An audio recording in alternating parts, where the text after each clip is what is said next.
కానీ రెడ్ హ్యాండెడ్గా దొరికిచ్చారు 60 లక్షల విషయంలో, అది చాలా దుమారమే లేపింది. దాని గురించి మీరు ఎలా సమర్థిస్తారు? అది రెడ్ హ్యాండెడా, బ్లాక్ హ్యాండెడా, బ్లూ హ్యాండెడా తర్వాత అండి. ఇప్పుడు నేను ఏ హ్యాండెడ్గా దొరికినా సరే, నన్ను ఎక్కడైతే నన్ను తీసుకెళ్లారు పోలీస్ స్టేషన్కి అరెస్ట్ చేశారని చెప్పారో, ఆ రోజు జరిగింది అరెస్ట్ కాదు, ఎంక్వైరీకే తీసుకెళ్లారు. ఆ స్పాట్లో 15 లక్షలు, 50 లక్షలు, 60 లక్షలు అన్నారు కదా, ఒక 600 రూపాయలు ఏమన్నా రికవరీ చేశారా? అట్లీస్ట్ ఒక 60 రూపాయలు ఏమన్నా అక్కడ చూపించారా క్రైమ్లో? లేదు కదా. పోనీ ఏ వ్యక్తి అయితే కేసు పెట్టారో ఆయనే మళ్ళీ ఒక వీడియో పెట్టి కొంతమంది తప్పుడు ఇన్ఫర్మేషన్ ఇవ్వటం వల్ల, వీళ్ళ గురించి చెడుగా చెప్పడం వల్ల, అది కమ్యూనికేషన్ గ్యాప్ వల్ల నేను అట్లా రియాక్ట్ అయ్యాను. కానీ నిజానికి వీళ్ళు స్వచ్ఛమైన ధర్మరక్షకులు అని ఆయనే చెప్పారు. ఆ వీడియో పెట్టారు, ఆ కేసు వెనక్కి తీసుకుంటున్నాను ఆ వీడియోలో చెప్పారు, ఇష్యూ సార్ట్అవుట్ అయిపోయింది. కానీ ధర్మరక్షణ ముసుగులో డబ్బులు బాగా వెనక్కి వేసుకున్నారని చెప్పేసి లలిత్ గారి మీద ప్రధాన ఆరోపణ. ఎంత సంపాదించారు? అదే చెప్తున్నా కదా, మీ దగ్గరికి వచ్చేటప్పుడు కూడా చూస్తున్నారు, క్యాబ్కే వస్తున్నాం కదా మేము, అంతే. ఓన్ వెహికల్స్ అంటే ఓన్ వెహికల్ ఇప్పుడు చెప్పాలి అంటే వెహికల్ ఒకటే కాదండి, చాలా నెసెసిటీస్ మాకు ఇంకా ఉన్నాయి. అన్ని నెసెసిటీస్ని మేము ఆపుకుంటాం, చాలా తగ్గించుకుంటాం. ఎందుకంటే మేమిద్దరం కొన్ని చోట్లకి తిరుగుతూ ఉంటాం, మా గురువుల సహకారంతో, ఇంకో కారణం చేద్దాం. వెళ్ళినప్పుడు మాకు అనిపిస్తూ ఉంటుంది చాలాసార్లు, ఏంటి అసలు ధర్మరక్షణ పేరుతో. ఇప్పుడు క్రిస్టియానిటీ, ఇస్లాం పరంగా చూస్తున్నాం అనుకోండి, వాళ్ళు దారుణమైన దోపిడీ ఉంటుంది అని వాళ్ళని ఎవ్వరూ ఏం మాట్లాడరు. హిందుత్వం పరంగా చూసుకుంటే మీరే చెప్పారు, ఈ నెలలో మా మీద 5 కేసులు, కరుణాకర్ గారి మీద 3 కేసులు అయినాయి, నా మీద 4 కేసులు అయినాయి. 2 ఇక్కడ పంజగుట్ట పోలీస్ స్టేషన్లో వారితో పాటు పెట్టారు, 2 ఆంధ్రాలో బ్రహ్మకుమారిస్ పెట్టారు. అంటే 2 ఇన్ఫర్మేషన్ వచ్చినాయి. ఇన్ఫర్మేషన్ రాకుండా ఉన్న కేసులు ఏంటో మాకు తెలియదు. నిన్న 6వ తారీఖున తెలంగాణ హైకోర్టులో మా వీడియోస్ అన్ని తొలగించాలంటూ కేసు పెట్టారు, లంచ్ మోషన్ వేశారు. ఇవన్నీ వాళ్ళు ఎందుకు వేస్తున్నారు? వాళ్ళ దగ్గర డబ్బు ఉంది, వ్యవస్థను మేనేజ్ చేసే కెపాసిటీ ఉంది కాబట్టి. మా పరిస్థితి ఏంటంటే ఆ కోర్టులో కౌంటర్ ఫైల్ చేయాలంటే కూడా ప్రాపర్గా ఒక మంచి అడ్వకేట్ని పెట్టుకోవటానికి మా దగ్గర ఆర్థికంగా లేనంత స్థితి. మేము 7 లక్షలు సంపాదించాం. కరుణాకర్ గారు, మీ మీద వస్తున్న ఆరోపణలు ఏంటంటే హిందుత్వవాదాన్ని గురించి బలంగా తీసుకెళ్తున్న నేపథ్యంలో హిందూ ఉన్మాదులు అని చెప్పేసి మిమ్మల్ని అనే పరిస్థితి వస్తూ ఉంది, ఇలా కూడా ఆరోపిస్తూ ఉన్నారు. అలాంటి వాళ్ళకి మీరు ఇచ్చే సమాధానం ఏంటి? ఆరోపణలని మీరే చెప్తున్నారు, వాటికి ఆధారాలు లేవని అర్థం కదా. ఒకవేళ నిజంగా నేను ఉన్మాదినే అయితే, ఇప్పుడు మా సంస్థను, హిందూ జనశక్తిను ప్రజలు ఆదరించాల్సినటువంటి అవసరం లేదు, వాళ్ళు సపోర్ట్ చేయాల్సినంత అవసరం లేదు. వాళ్ళకే కొంత విచక్షణ ఉంది కదా. కొంత మనుషులో నుండి ఉన్నటువంటి ఒక సయోద్యోగంగా కలిసి అన్నదమ్ములుగా ఉన్న క్రిస్టియన్స్ కావచ్చు, లేకపోతే ముస్లిమ్స్ కావచ్చు, హిందువులు కావచ్చు, కలిసి ఉన్న నేపథ్యంలో కొంత మీరు ఉన్మాదాన్ని రేకెత్తించే విషయాలు కనిపిస్తూ ఉన్నాయి అని అంటున్నారు. రెండోది, మీ పదజాలాలు చాలా దురుసుగా ఉంటున్నాయి. కొంత వినే పద్ధతిలో చూస్తుంటే కొంత వాడు వీడు ఈ రకంగా వాళ్ళ దేవుళ్ళని బోధిస్తున్నారు అనేది ప్రధానంగా వినపడతా ఉంది.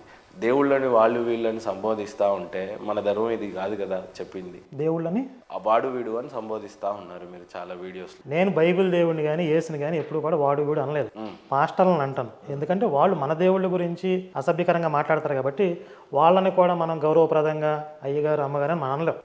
మనం ఆ బాధలో నుంచి పెయిన్లో నుంచి మాట్లాడతాం కాబట్టి వాడు వీడు అని పాస్టర్లను అంటాను.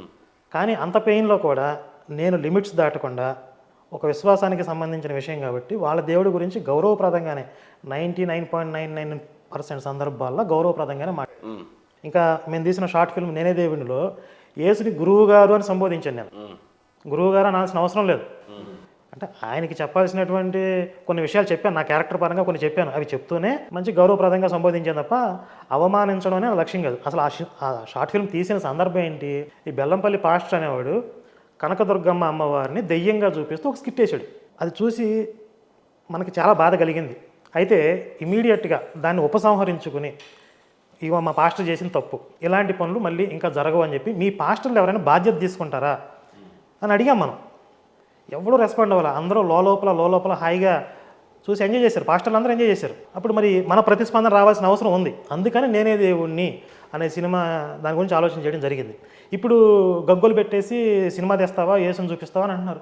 మరి ఆ రోజు బెల్లంపల్లి పాస్టర్ గారు చేసిన దాన్ని మీరందరూ సమర్థించారు, మౌనంగా చూసి ఎంజాయ్ చేశారు. ఒక్కడు కూడా ముందుకు వచ్చి మా పాస్టర్ చేసిన తప్పని మాట్లాడలేదే. ఇప్పుడు మేము చేసిన సినిమా మీద మీరు ఎందుకు మాట్లాడుతున్నారు? ఇక్కడ గౌరవప్రదంగా మాట్లాడిన సినిమానే మీరు మాట్లాడితే దయ్యంగా చూపించినప్పుడు మేమెంత బాధపడాలి?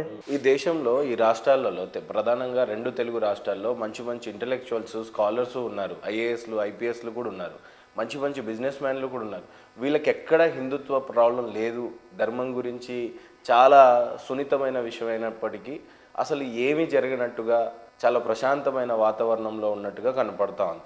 పాస్టర్లకి లలిత్ కుమార్కి, పాస్టర్లకి కరుణాకర్ గారికి ఇది నెవర్ ఎండింగ్ డిబేట్స్ లాగా కనపడతా ఉంది. ఏంది? మీరే చెప్పారు మంచి మంచి పొజిషన్స్లో ఉన్న వాళ్ళకి ఎవరికి పట్టట్లేదని చెప్పి. ఎందుకంటే వాళ్ళు పట్టించుకుంటే అంతా సర్వసాధారణంగా ఉంది కదా, చాలా పీస్ ఇదిగా నడుస్తూ ఉంది కదా, వీళ్ళేదో మాట్లాడడం, వీళ్ళేదో కౌంటర్లు ఇవ్వటం, ఇక్కడి వరకే సరిపోతూ ఉంది. ఎక్కడ కూడా మత మార్పిడులు జరగనట్టు, ఎక్కడ కూడా ఏ రకమైన విపత్తి సంభవించినట్టుగా వీళ్ళు ఎప్పుడు గమనించలేనట్టుగా చెప్తున్నానండి. పాస్టర్స్ ఎవరైతే మా ధర్మం గురించి మాట్లాడుతున్నారో, మన ధర్మం గురించి, వాళ్ళకి ఇదే వృత్తి. కరుణాకర్ గారికి, లలిత్ కుమార్కి ఇది వృత్తి కాదు, ఇది బాధ్యత అనుకుని వచ్చాం. ఇది పక్కన పెట్టేసి ఇంత శ్రమ గనక వేరే రంగాల్లో పెట్టుంటే ఆయన ఈ పాటికి పుష్ప లాంటి సినిమా తీసుండేవాడు, మంచి డైరెక్టర్ అయిపోయేవాడు. నేను వ్యాపారంలో నేను ఇంకో స్థాయిలో ఉండేవాడిని, నా వ్యాపారం నేను కంటిన్యూ చేసుకుంటూ ఉండుంటే. కానీ ఇవన్నీ పక్కన పెట్టి ఈ రోజు జనాలతోటి వీళ్ళు పెచ్చగాళ్ళు, లేకపోతే వీళ్ళు పేటీఎం గాళ్ళు, ఫోన్పే గాళ్ళు అని చెప్పి అంటున్నారు. సార్, ఫోన్పేలు పేటీఎంలు మేము పెడుతున్నది మాత్రమే చూస్తున్నారు. మరి ఫోన్పేలు పేటీఎంలు మాకు వచ్చేదానికి మేము జత చేస్తున్నదాన్ని ఎవరన్నా చూస్తారా? ఇప్పుడు మా ఛానల్స్ కావచ్చు, లేకపోతే మా శ్రమ కావచ్చు, దాని ద్వారా వస్తున్న రెవెన్యూ కావచ్చు, లేకపోతే ఇంకేదన్నా కావచ్చు, మా శ్రమను గుర్తించే ఇస్తున్నారుగా. మరి ఆ శ్రమకు వచ్చిన రిటర్న్స్ ఏవైతే ఉన్నాయో అవన్నీ తిరిగి ధర్మ కార్యక్రమాలకే వెచ్చిస్తున్నాగా. పోనీ అలానే మేము గుక్క పకీర్లాగా రోడ్ల మీద కూర్చుని, లేకపోతే చిరిగిన బట్టలు అరిగిన చెప్పులు వేసుకుని తిరగమని చెప్తారా? హిందూ సమాజం మా నుంచి అది ఎక్స్పెక్ట్ చేయట్లేదు కదా. ఈ పాస్టర్లు అందరూ మమ్మల్ని ఏదో ఆర్థికంగా సంపాదించుకోవడానికి అది అని చెప్పి పేర్లు పెడుతూ ఉంటారు కదా. అసలు భారతదేశ వ్యాప్తంగా, పోనీ తెలుగు రాష్ట్రాల్లో తీసుకోండి, 2 రాష్ట్రాల్లో గవర్నమెంట్ అనౌన్స్ చేసే బడ్జెట్ ఒకటి ఉంటుంది కదా, సంవత్సరానికి ఎంత బడ్జెట్ అని చెప్పి. ఆ బడ్జెట్ కంటే కూడా ఈ 2 రాష్ట్రాల్లో ఉన్న పాస్టర్లు పిండే దశం భాగాలు ఎక్కువ ఉంటాయి మీరు కౌంట్ చేస్తే. ఏ రకంగా అంటారు? మీరు కౌంట్ చేసుకోండి. మీరు ఎగ్జాంపుల్ ఇప్పుడు ఇందాక కల్వరి సతీష్ది ఒక టెస్ట్ మోని అండి. కల్వరి సతీష్ స్వయంగా చెప్తున్నమాట. ఒక అంధురాలు ఒక ఆవిడ ఉన్నారట, ఆవిడ గవర్నమెంట్ పెన్షన్ తీసుకుంటున్నారు, వికలాంగుల కోటాలు. ఆ పెన్షన్లో నుంచి ఎవ్రీ మంత్ ఆవిడ దశం భాగాలు ఇస్తారట. పెన్షన్ ఎందుకు తీసుకుంటున్నారు? ఆవిడకి ఆర్థికంగా ఇబ్బందులు ఉంటాయి కాబట్టి గవర్నమెంట్ ప్రజలు కట్టే పన్నుల్లో నుంచి ఆవిడని ఆదుకుంటుంది. ఆ పన్నుల్లో నుంచి, అంటే ఆవిడకి స్వయంగా సంపాదన లేదు, ఆవిడ పన్నుల్లోంచి తీసుకుంటున్న పెన్షన్ డబ్బుల్లోంచి కూడా దశం భాగం తీసుకుంటున్నానంటూ గర్వంగా చెప్పుకుని చెప్తాను సార్ ఉంది కదా లలిత్ గారు, 10% దశమ భాగం దేవుడికి ఇచ్చి 90% మీరు తీసుకోవాలని ఈ నుంచి కాదు, దశాబ్దాల కాలం నుండి దేవుడికి ఇవ్వడం అంటే ఇలా పైకి ఇసిరేస్తే వాళ్ళు దేవుడు తీసుకోవాలి. సువార్త చాటడానికి కోసం అని లేదు, ఆయన చెప్పింది వ్యాలిడ్ పాయింటే కదా. ఇప్పుడు దేవుడి పేరుతో వీడు దొబ్బుతున్నారు, అది పాయింట్. ఇప్పుడు దేవుడు నిజంగా అది లలిత్ మన కరుణాకర్ గారు అది వక్రీకరించినట్టే అవుతుంది తప్పితే గాని, వాళ్ళ దేవుడి యొక్క సువార్తని చాట చెప్పి, వాళ్ళ దేవుడి యొక్క మాటలు యుగాంతాలకు దిగాంతాల వరకు వెళ్ళాలని చెప్పేసి